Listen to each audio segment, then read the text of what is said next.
Do you remember back in 2016 when people voted to leave the European Union, to have an independent and sovereign country, so that instead of governments across Europe working together on behalf of people and Brussels telling us what to do, we could have free individuals and businesses trading with each other? Well, ignore that because Brussels haven't really respected Brexit, up to a point where UK taxpayers are still funding EU projects or projects in Europe. That usually should be a normal thing. If there's a factory like the one in the Netherlands that's just happens to be in the European Union, that should be normal.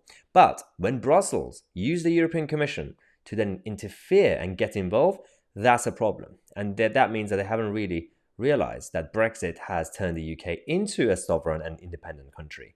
So this is what's been coming out because British taxpayers, thanks to Matt Hancock and his approval, they've sent a lot of money to the AstraZeneca factory in the Netherlands to ensure that the supplies are sent to the UK. This is a normal contract between the UK government and a private firm. Somehow, the European Union got involved, and this is the biggest story that's been happening, that's been come out over the last few hours and yesterday as well, because the European Union, the same group of people who have been attacking AstraZeneca, saying that, oh, it's a terrible jab, just don't take it. Let's just use Pfizer and all the others, somehow still want to keep all the doses in Europe. The problem that we have is that this factory, as we said, was equipped to produce the doses of Oxford AstraZeneca jabs. Matt Hancock approved the funding last April in 2020, and £21 million of taxpayers' money was sent there to secure the shipments to the UK. Now, Brussels have decided to threaten to ban exports, even though the contract said that it's between a free private firm and an independent country government, and it just happens to be in mainland Europe. For some reason, Ursula von der Leyen and her minions think that, well, that's our territory, so we should be allowed to tell private companies and so-called sovereign countries what to do. Again, the problem I have is that if you guys are not using AstraZeneca, why do you want to keep all the doses in Europe? They said that we have to make sure that these doses are diverted to European nations. Now, a letter that was leaked revealed that Oxford scientists urged a major EU nation to invest in this factory, the Netherlands.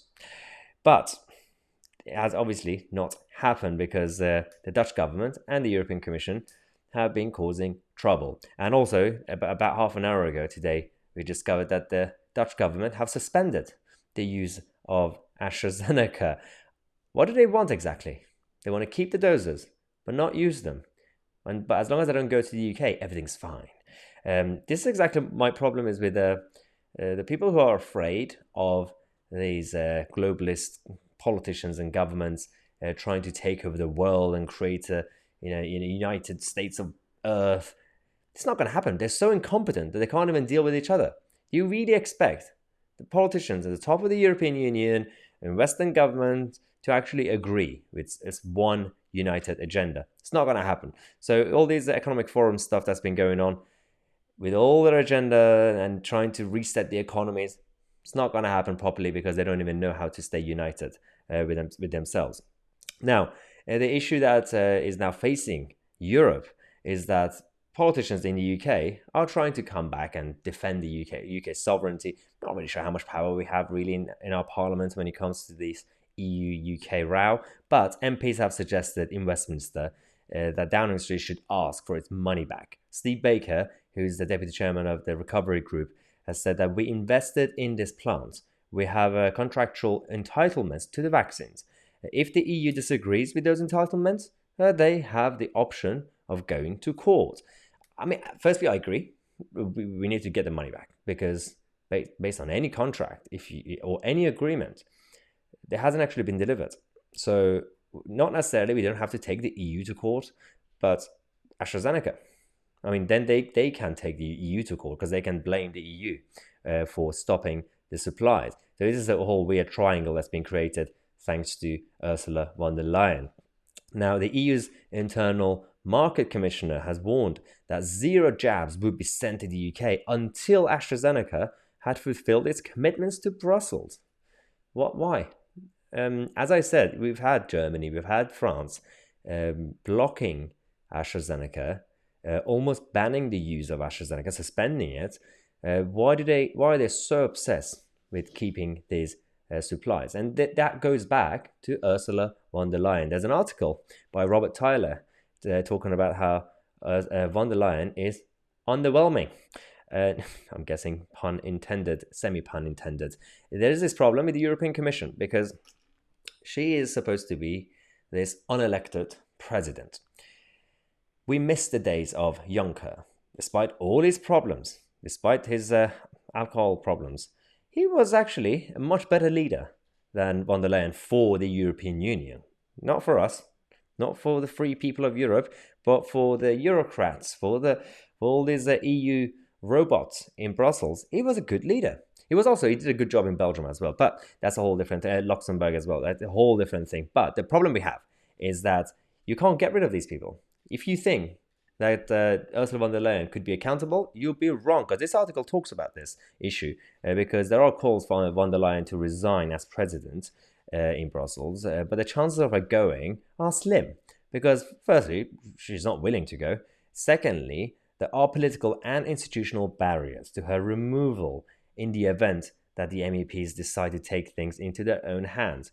Now, what this means is that the power, technically the European Parliament could trigger a motion to start to get rid of Ursula von der Leyen. But the problem is, these people were very smart when they created the European Union, the whole project.